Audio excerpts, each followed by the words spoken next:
અને દેશ માટે અને રાષ્ટ્ર માટે આપણા સેનાના યુવાનો ઉભા છે. હું કાયમ મારા પ્રોગ્રામમાં કહું કે તમારા ગામમાં ગામડે રહેતા હોય તો ગામમાંથી, શહેરમાં રહેતા હોય તો તમારી સોસાયટીમાંથી એકાદો યુવાન સેનામાં ભરતી થયેલો હોય ને, એની પત્ની, એની બેન કે એની માં હામી મળે, એને બે હાથ જોડીને મસ્તક નમાવીશો ને તો માં ઉમિયાય રાજી થાય, ભોળિયો નાથે રાજી થાય, અને દ્વારકા વાળો રાજી થાય. ભલા માણસ, આ બહુ મોટી વાત છે.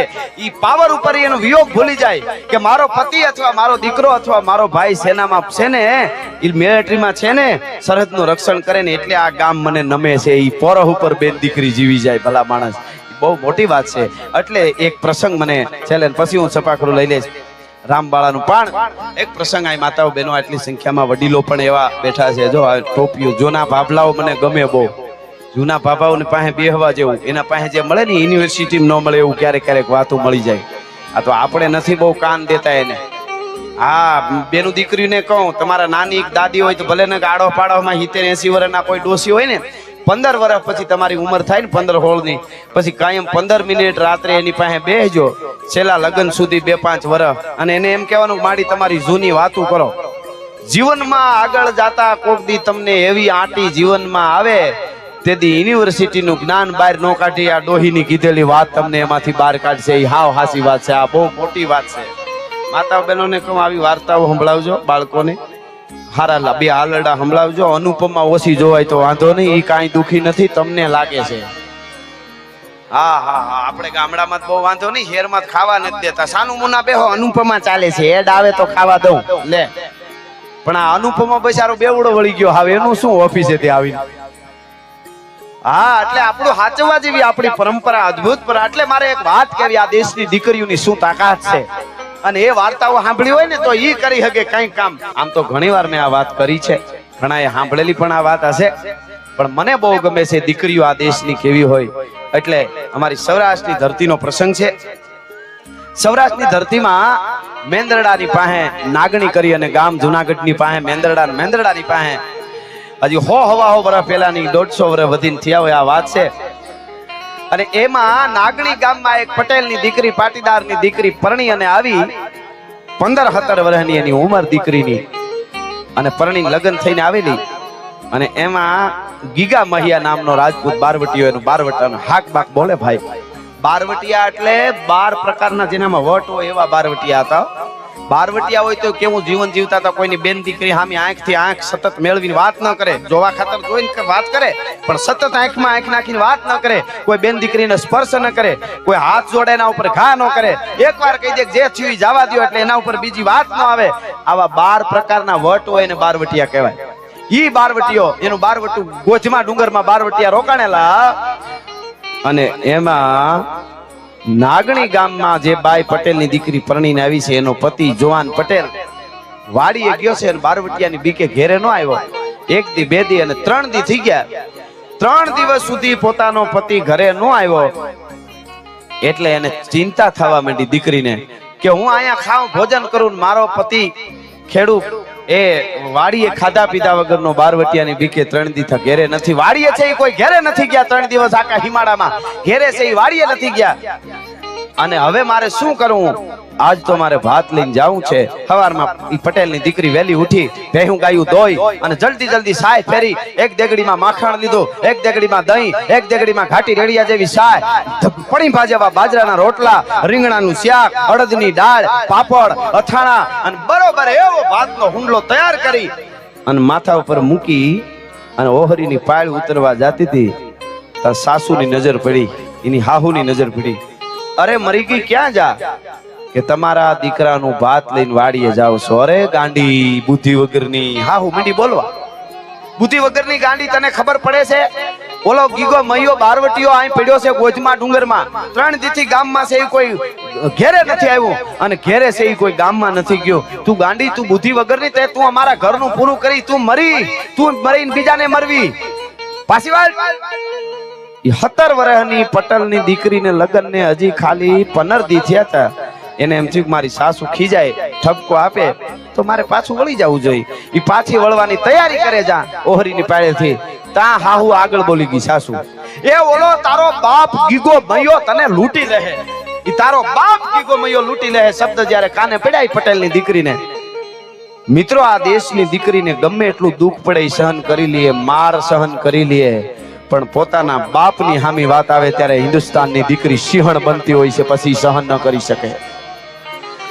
એને કીધું શું કહો છો સાસુમાં? તો કે તારો બાપ ગીગો મૈયો લૂંટી લે એટલે ભાતનો હુંડલો ઓહરીની પાળે મૂકી પિયર તરફના ઘરેણા પહેર્યા તા એ પહેરે રાખ્યા અને હાહરિયા તરફના ઘરેણા ઓરડામાં જઈને પેટારો ખોલીને કાઢીને ડબલ ઘરેણા પહેર્યા. ભાઈ શું જો 17 વર્ષની એક દીકરી 150 વર્ષ પહેલાની તમને હું વાત કરું છું, કઈ યુનિવર્સિટીમાં ભણીએ છે એની ખુમારી કહીએ છે, એટલે કહું છું પેલી યુનિવર્સિટી પેલો ગુરુ માં છે. ભલા માણસ માં શીખવાડી શકે, બાળકને માની બહુ જવાબદારી છે, એટલે હું કહું છું.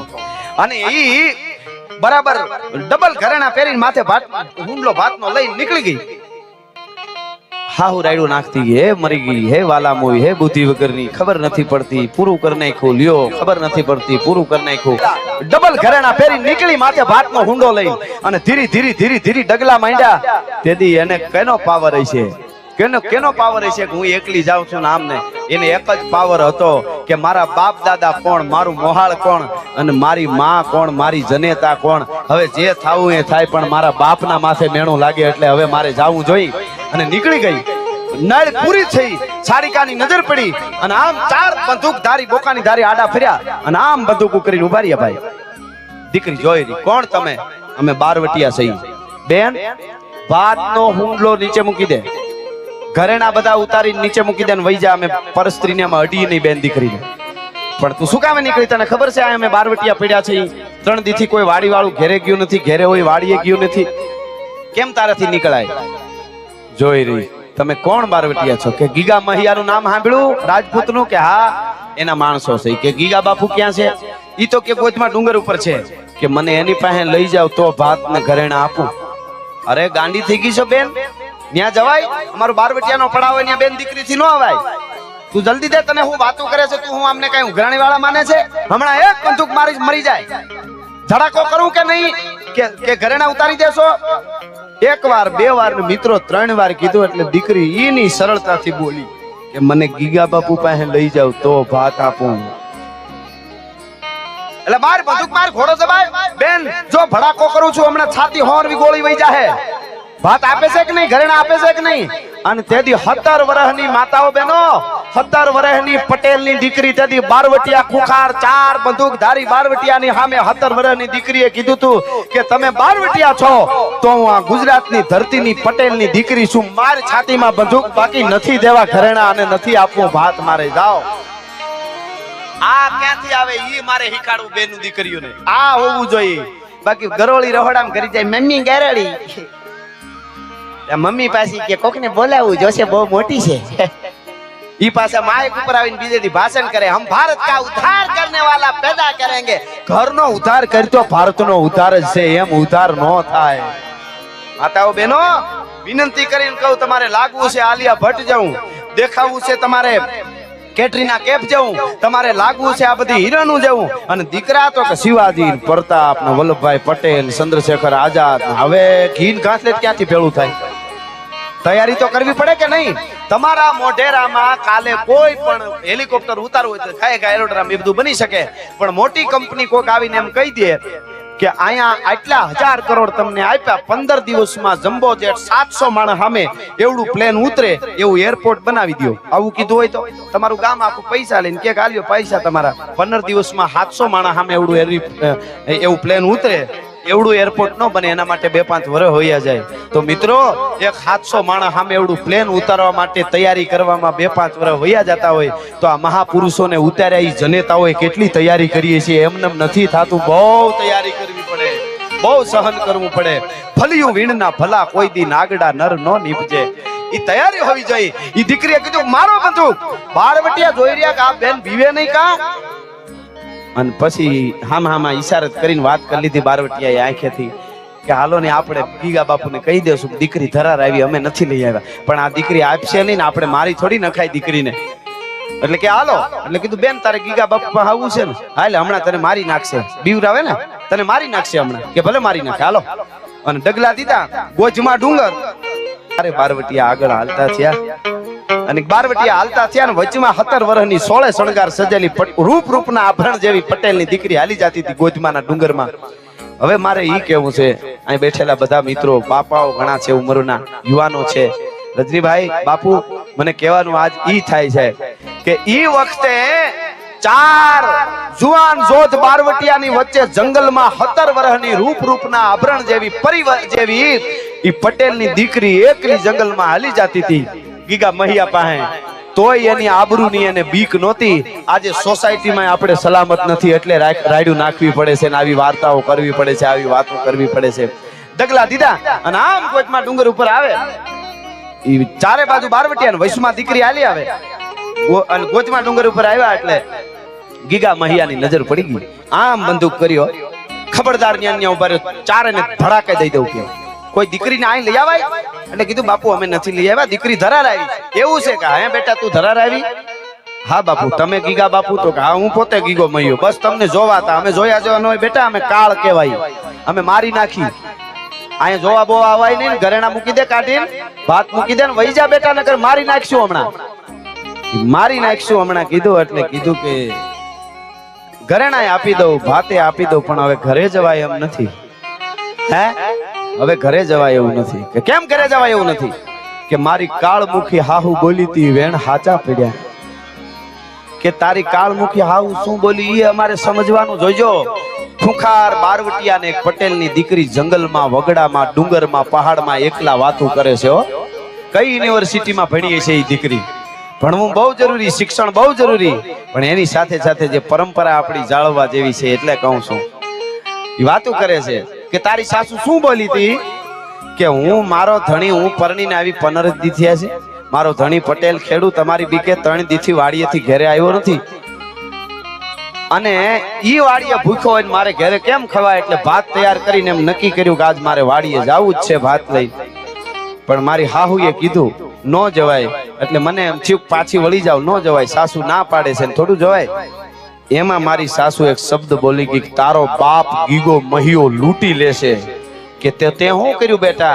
કે તારો બાપ ગીગો મહિયો લૂંટી લે. મારી સાસુ બોલી એટલે મેં સાસરિયા તરફના ઘરેણા પિયરના પહેર્યા હતા એ પહેર્યા રાખ્યા, અને સાસરિયા તરફના ડબલ ઘરેણા પેટારામાંથી કાઢી અને પહેરીને આવીશું, અને મારી હાહુને કહીને આવીશું કે ગીગો મહિયો જો મારો બાપ હોય તો હવે બાપ દીકરીને કેમ લૂંટે એ જોવું છે મારે, એટલા માટે ડબલ ઘરેણા પહેરીને આવીશું ભાઈ, એટલા માટે ડબલ ઘરેણા. પણ મિત્રો આ દેશની દીકરીની તાકાત જોજો. ખુખાર બારવટીયો તલવારના ઝાટકામાં વેતરાઈ ગયો અને આતરડા બહાર નીકળી જાય તો એની આંખમાં આંસુ ન આવે. ગીગા મહિયાની આંખમાંથી આંસુની ધાર થઈ, હાથમાંથી હથિયાર પડી ગયા, બંદૂક પડી ગઈ. બેટા મારી દીકરી, તે મને બાપ કીધો? શું આ દેશની દીકરીઓની તાકાત? તે મને બાપ કીધો બેટા? કે હા બાપુ. હા હા હા, બાપ દીકરીને લૂંટે નહીં બેટા, બાપ તો કાપડો આપે. આલે આટલા કાવડિયા અત્યારે છે, વધારે નથી, પણ તારી હાહુને કહી દેજે કે તને તો નહીં પણ તારા નાગણી ગામના ઝાડવા સામું લૂંટવાની દ્રષ્ટિએ કોઈ દી નજર કરું તો હું રાજપૂતના પેટનો નહીં, આ મારી પ્રતિજ્ઞા છે. કહી દેજે તારી હાહુને. હા હા હા, જોજો 17 વર્ષની પટેલની દીકરી શું કાર્ય કરે છે. આ જરૂરી છે. આ કથાઓની દીકરીઓને ખબર હોય ને તો ભે ભાગી જાય, ખોટો ખોટો ભે વયો જાય, બીક વહી જાય. અને પછી દીકરી રાજી થઈ ગઈ. પછી કીધું હવે હું જાઉં બાપુ? કે બેટા જા, પણ એક કામ કરી, બાપ દીકરીને લૂંટે નહીં હાસી વાત છે, પણ બાપ ભૂખ્યો હોય તો દીકરીને ખવડાવવાની ફરજ આવે. કે તો કે ભાત દેતી જા. અરે મારો બાપ, હા હા હા, જો હું ભૂલી ગઈ, લ્યો બાપુ બાપુ ખાવ. કલ્પના કરો પટેલની દીકરી એકલી બારવટિયા, ખુખાર બારવટિયા કહેવાય અને દુનિયા જેને લૂંટારા કહે છે ઈ બારવટિયાના વચ્ચે જંગલમાં એકલી કહેતી હતી લ્યો બાપુ ભૂખ લાગી હોય તો વધારે રોટલા ઘડી આવું, મારું કામ ક્યાં નાગણી આખું છે. ના બેટા બસ બસ, તારા બબે કોળિયા ખાઈ તોય ધરાઈ રહું, તારા જેવી દીકરીઓ ખવડાવતી હોય તો અમને બસ બીજું શું જોઈએ. તું અન્નપૂર્ણા છો માં, બેન દીકરી. બાપા મારો હાવત ગીગો મહિયો એમ કે છો. અને ભાત આપ્યું. દીકરી હાલતી થઈ, ગીગા મહિયાએ કીધું બેટા થોડીક વાર ઉભી રહે, કાં તો કા ઠામડા લેતી જા, કાલ તારી હાહુ મેણું મારશે. તારા બાપ ગીગા મહિયાએ દીકરીને ઘરના ઠોસરિયા રાખી લીધા, દીકરીના ઘરના ઠામડા ન ખપે ભલા માણસ અમને બારવટિયાઓને. આ વાતો છે એ ભારત વર્ષની સંસ્કૃતિને ઉજળી રાખે અને જીવતરમાં જે અમુક વસ્તુ મળે છે, અમુક વિચારો મળે છે, એ વિચારોની વાતો આગળ કરશું.